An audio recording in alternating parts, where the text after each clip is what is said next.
In the last third of the 19th century, esoteric traditions from both the East and the West were gaining greater popularity due to the efforts of a small group of individuals.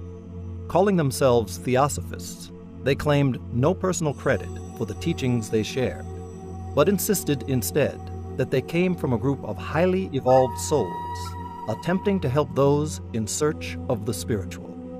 These larger-than-life beings were known as the Mahatmas.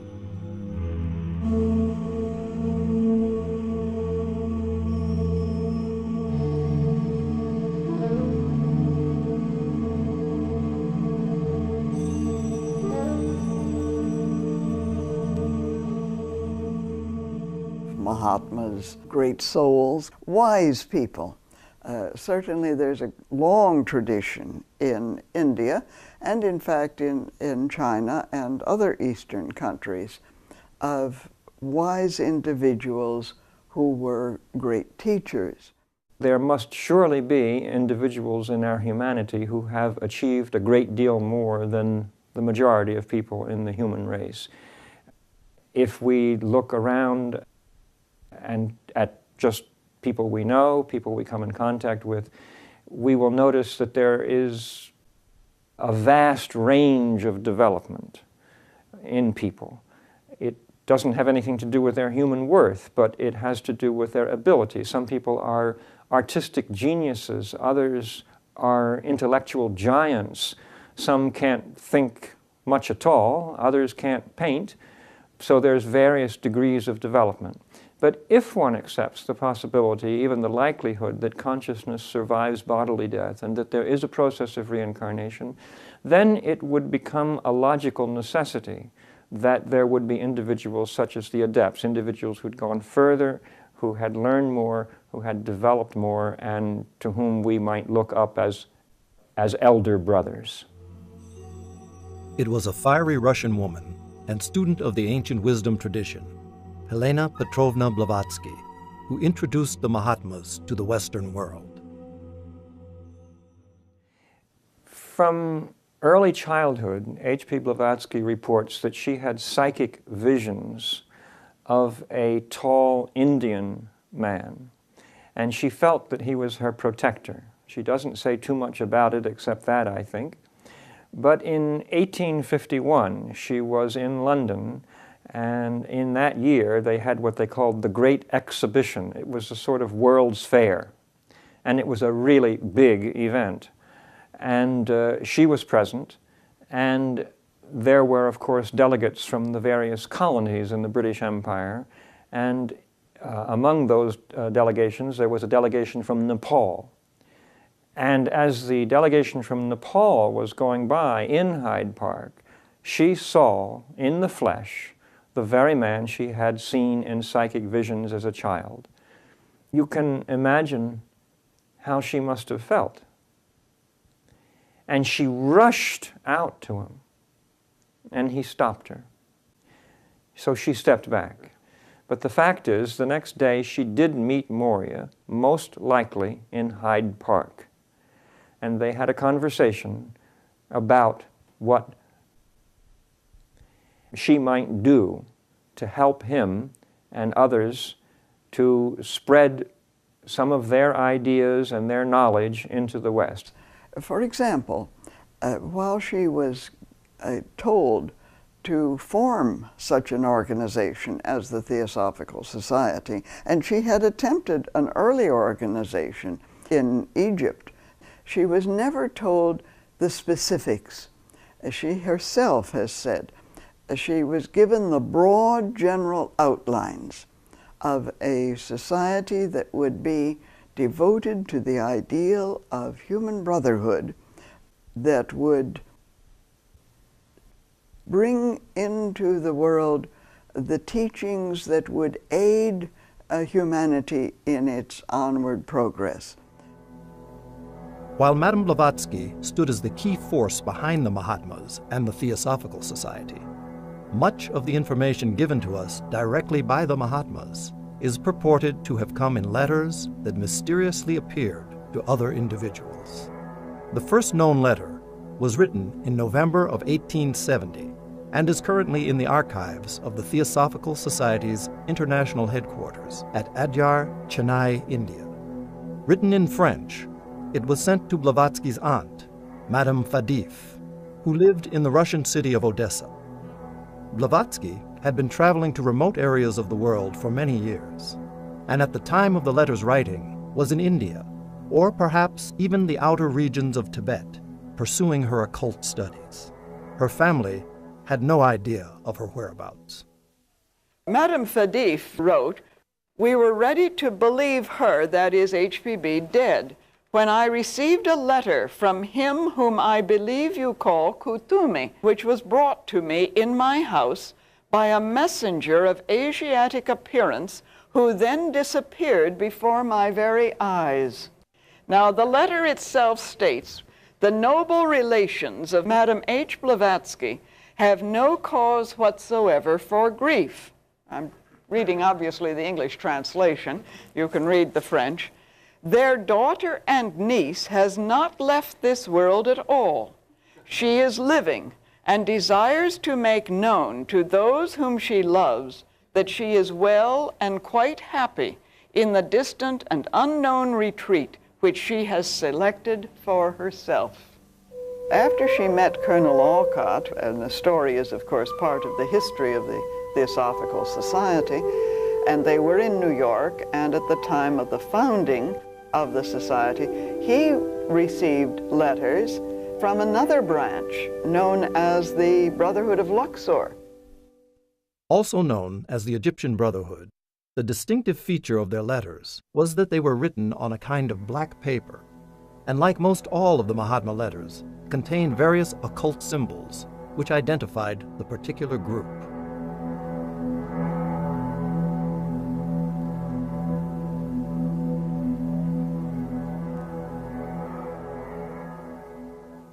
These early letters can be found in C. Jinnarajadasa's book, Letters from the Masters of the Wisdom, and are reported to have been in connection with this group's interest in the formation of the Theosophical Society.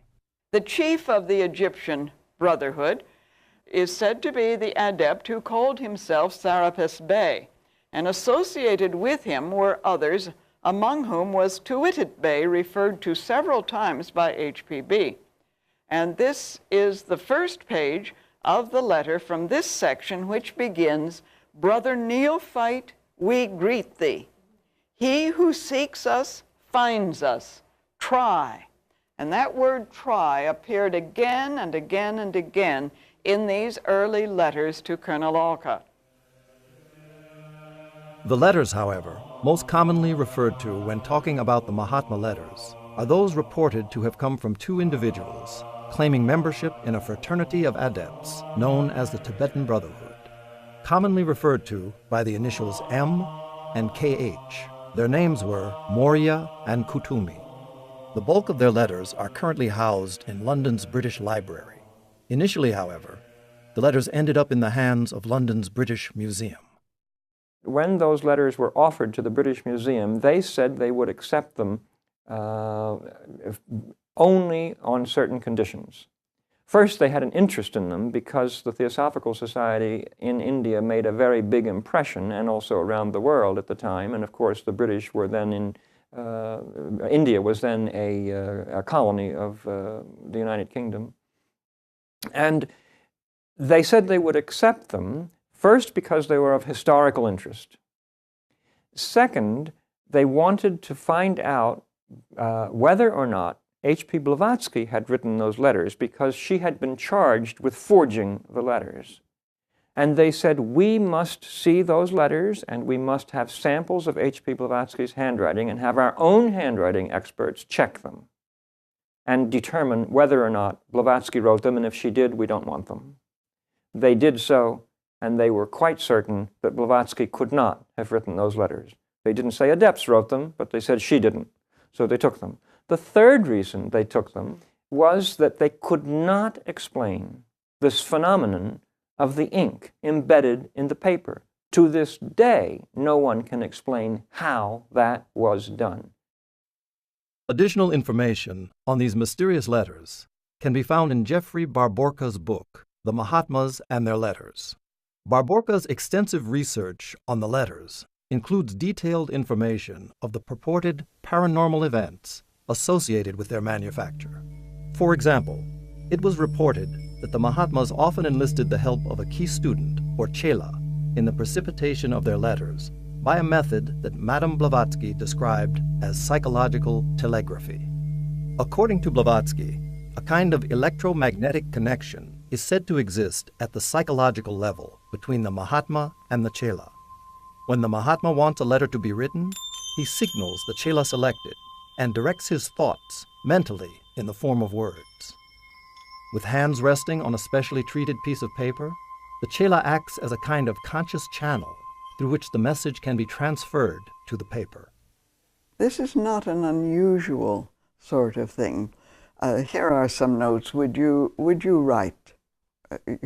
And you're in close, almost rapport with the thinking. You know that person. And so you try to put it in the language that person would use. And that's why I say this is a kind of analogy. It's analogous to the process that I think the Mahatmas used at times with their chelas. They would impress an idea on the mind of the chela. This is what I want said. And leave it to the chela, or the pupil, disciple, however you want to call it. Chela was the technical term, but the pupil, to compose the letter. Now, obviously, mistakes could creep in because the chela might think, well, I think that idea ought to be modified, or I think it ought to be altered in some way to make more sense.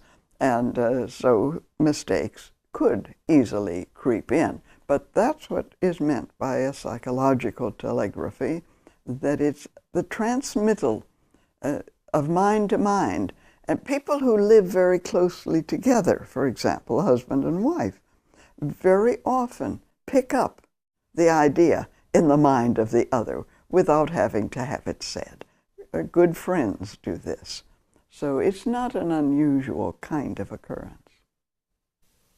According to Barborca, there are two possible ways in which the message reaches the paper. It is either impressed into or precipitated onto the paper. Barborca cites one portion of a Mahatma letter received in December of 1880, in which Kuthumi refers to the production of his letters. The section reads, "Bear in mind that these, my letters, are not written, but impressed or precipitated, and then all mistakes corrected." The question arises as to whether the words impressed or precipitated are intended as synonyms of the same process, or refer to two entirely different processes. Barborca suggests the latter of these two possibilities. For Barborca, impressed letters convey the appearance of being embedded inside the paper. Precipitated letters, on the other hand, while similar in general appearance to that of impressed letters, are quite different when viewed in detail. Here, unlike a normal writing stroke with pen or pencil, every letter of every word of a precipitated letter is made up of a series of very small diagonal strokes that appear to be on top of rather than inside the paper. Barborca also reports that when a mistake in the psychic transmission did occur, say for example with an impressed letter, it was corrected, so to speak, by psychically lifting it out of the paper. However, because the impression of the script was embedded in the paper, a smudge is left where the word had been situated. Finally, the correct word or sentence was placed upon the smudged area. The correction, however, still gives the appearance of being embedded in the paper. While some feel that Barborca overanalyzes and points to distinctions that are hard to verify, skeptical scholars are still hard-pressed to suggest how these letters could have been written in any normal fashion. The majority of letters from Morya and Kuthumi, whether produced independently or with the help of a chela, were addressed to Alfred P. Sinnett, an English newspaper editor in India.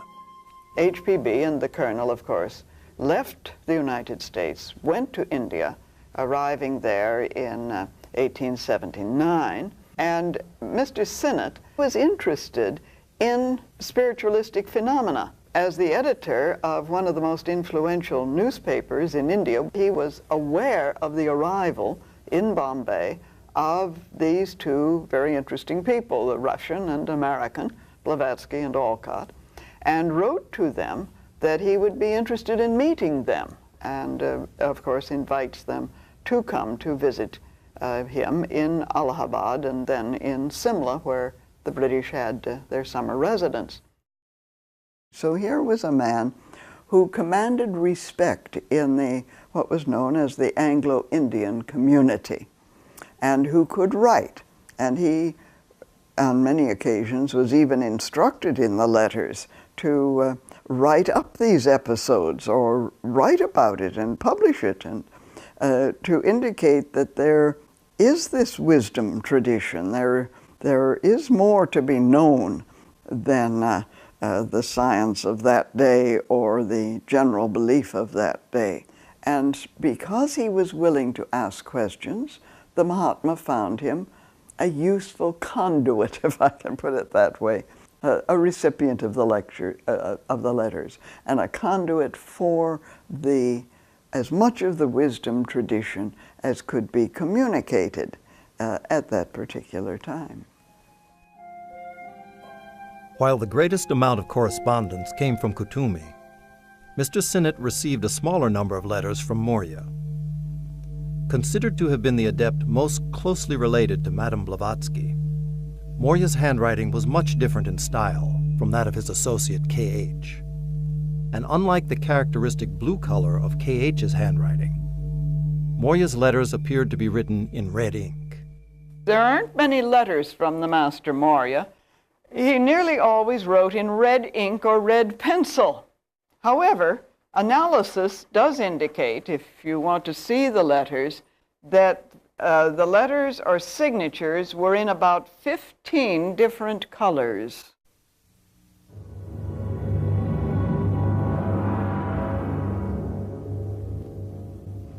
When HPB came to the United States, 1873, and she met Colonel Alcott, 1874, long in there in the founding of the Society. This was a period when there was a lot of spiritualistic phenomena, some of it fraudulent, some part of it, I suppose, authentic, and HPB said, of course, phenomena can be produced. Well, of course, from the very beginning, there were those who, particularly in India, the Christian missionaries. We have to remember it was a time of great missionary activity, and naturally this sort of threatened the Christianization, if we can put it that way, of India, because here were these two people, Alcott and Blavatsky, and then Sinnett and many others rallying around them, who were pointing to the original traditions of India and saying, don't lose those, these are valuable. It's just as important to be a good Hindu as it is for us to be good Christians or whatever. And in the midst of all of this, the British Society of Psychical Research sends a man, Richard Hodgson, out to India to investigate. And some of the disgruntled former employees at the headquarters combine with the Christian missionaries in Madras to bring forth evidence, very slanted evidence, and in itself forged evidence in some cases, to suggest that HPB was a fraud, that these letters had indeed been written by her. However, a longtime student of Theosophy and member of the Theosophical Society, Virginia Hansen, did an exhaustive study of the circumstances behind the Mahatma Letters. In her book, Masters and Men, she demonstrates that many letters were delivered when Madame Blavatsky was nowhere in the area, and under circumstances which she could not possibly have known their content. Probably the best example of this kind is the letter which was received by Annie Besant in 1900, 9 years after Blavatsky's death. And while some scholars currently cite the Hodgson report as proof that the Mahatma Letters were forgeries, the Society for Psychical Research raised severe doubts about the report, and in 1986 finally published a new report declaring that Madame Blavatsky was unjustly condemned. The case was re-examined by Dr. Vernon Harrison, past president of the Royal Photographic Society, and an expert on forgery. In addition to demonstrating that the Hodgson report was biased and disregarded evidence in Blavatsky's favor, Dr. Harrison also carried out his own detailed analysis of the letters in question. He noticed that Hodgson's strongest evidence rested on the assertion that certain peculiar aspects of Madame Blavatsky's writing appeared throughout the KH writing. For example, Hodgson looked at Blavatsky's formation of the letters A, D, G, O, and Q, and noticed that she often left a gap on the left side of the curved portion of these letters. Hodgson called this the left gap stroke, and cited it as strong evidence against Madame Blavatsky, since this same tendency appeared in the KH writing. Dr. Harrison shows, however, that the left gap stroke is not uniquely characteristic of Madame Blavatsky's handwriting. Other well-known persons exhibiting this writing stroke include Mark Twain and former President Dwight D. Eisenhower. These and other problems with Hodgson's analysis led Dr. Harrison to conclude, among other things, that the Hodgson report is riddled with downright falsity and that his case against Madame Blavatsky is not proven. HPB, I'm sure it was difficult for her. These dreadful charges that were brought against her again and again. She was, and of course, she laid herself open to them, and that is the thing. She, from one point of view, didn't care. If she felt that phenomena might be useful, she would produce it. At other times, she would absolutely refuse. There were occasions when somebody would visit. Someone came out from England. I know on one occasion this medium, Eglinton, was there, and people expected her to produce something. She absolutely wouldn't. So it looked as though she was playing tricks at times. I think it was for the reason of testing the individual. Are you simply looking for phenomena, for the phenomenal, or are you seeking for the basis on which phenomena are produced? In the letters, particularly the letters to Sinnett, well, even in some of the others, but particularly in the letters to Sinnett, point out that phenomena has a tendency to feed on itself, and that therefore this was not what they were after. They were interested in presenting ideas, principles, the esoteric philosophy. The esoteric philosophy covers the evolutionary process from the formation of matter in the first place, the formation of the planetary system in which we live, and then the evolution of the kingdoms of nature, the becoming of man, what man is, and then it looks also at the future evolution of man, because we are by no means finished, so that the question of life after death, or rather life between lives, is also part of the province of the esoteric philosophy.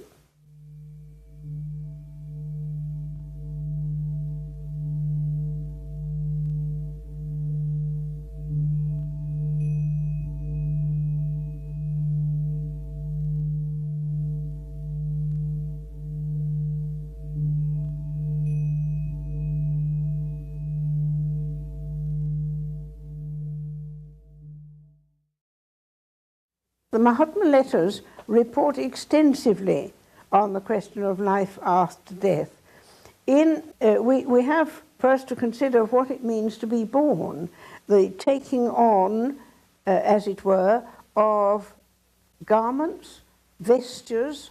The physical body is the most obvious one, but also other instruments or vehicles of consciousness for thinking and feeling and other types of experience. That is the process of being born.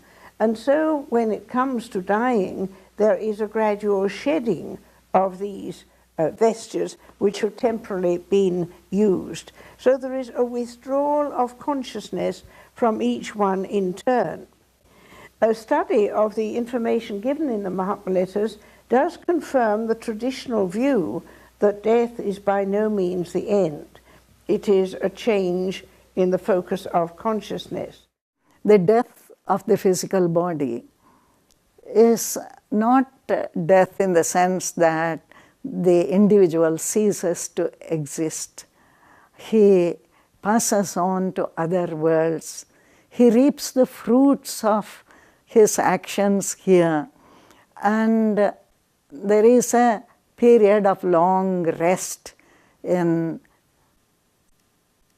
a subtle world which is called Devachan, and then there is a return to a new incarnation. This teaching has been given in various religious traditions. There are descriptions, for example, in the Upanishad and Upanishadic commentaries, but it is the teaching is allegorical, symbolical, not easy to understand. Starting with the Mahatma Letters, explanations have been given about the after-death state and what happens and rebirth and so on, which are put in simpler modern terms, and therefore they are very helpful.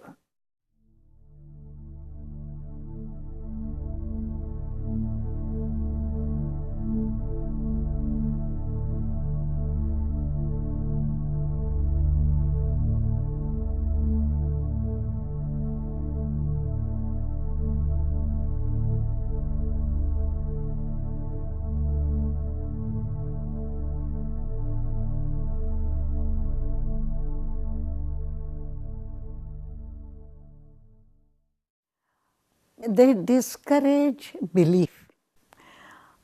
They say clearly that they don't want a religion to be used as a crutch.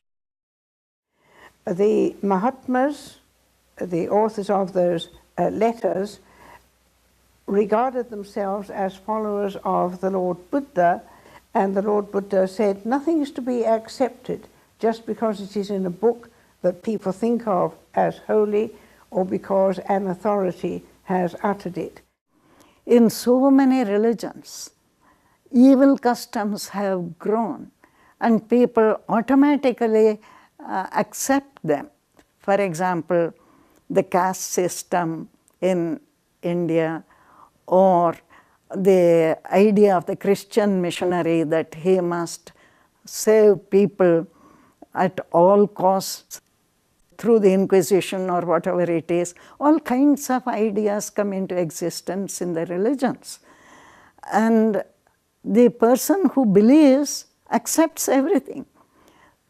The Mahatmas want us to think for ourselves, investigate, and take a great deal of trouble to find out what is the truth. And this attitude is summed up in a sentence by the president-founder, Colonel Olcott. At the inauguration of the Society in 1875, we seek, inquire, reject nothing without cause, accept nothing without proof. We are students, not teachers. And he declared most strongly that any suggestion of leaning upon an authority, even that of the Mahatmas, was to be deplored. Always, the sentence that comes to my mind is, "Be ye lamps unto yourselves." And I think that sums up the attitude of the Mahatmas. There is no question of blind faith or blind following.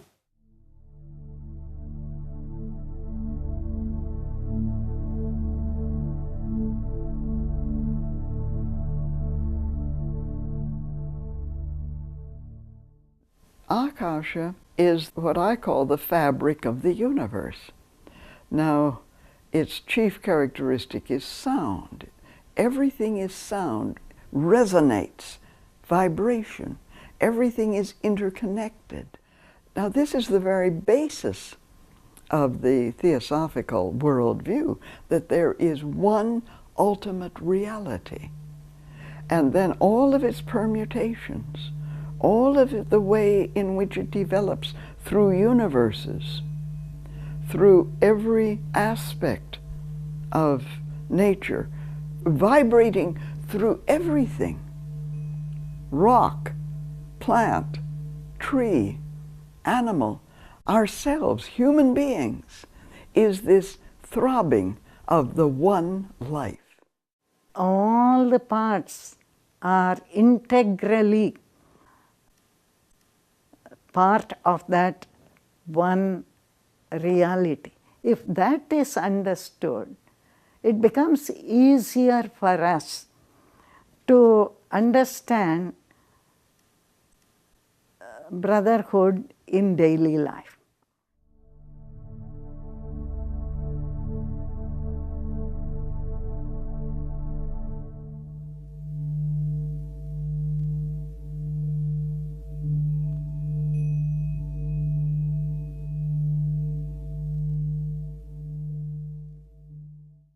All the way through, they indicate that a person has to find out for himself.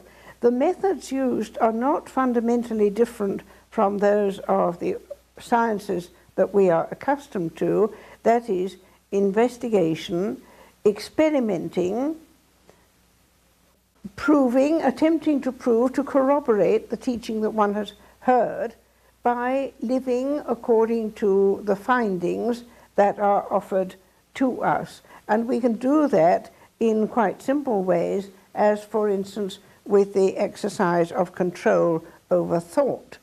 We can make a difference to our own lives. There is one important difference between the sciences that we know in the world and occult science, and that is that whereas our sciences depend on refined apparatus for further exploration, occult science depends on the evolution of faculties within the individual until he comes to know for himself.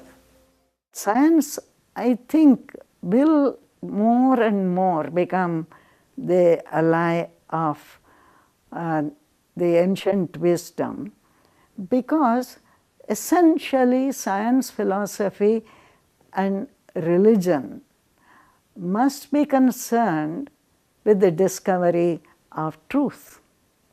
And truth means not only facts about the universe, but also the deep meaning and purpose of the whole cosmic process. So HPB called the secret doctrine the synthesis of religion, science, and philosophy. In the past, religion, philosophy, and science were considered part of one discipline. I think in the future also they will merge together. There has been time to look at only a few of the fascinating events and people associated with the Mahatmas and the Mahatma Letters.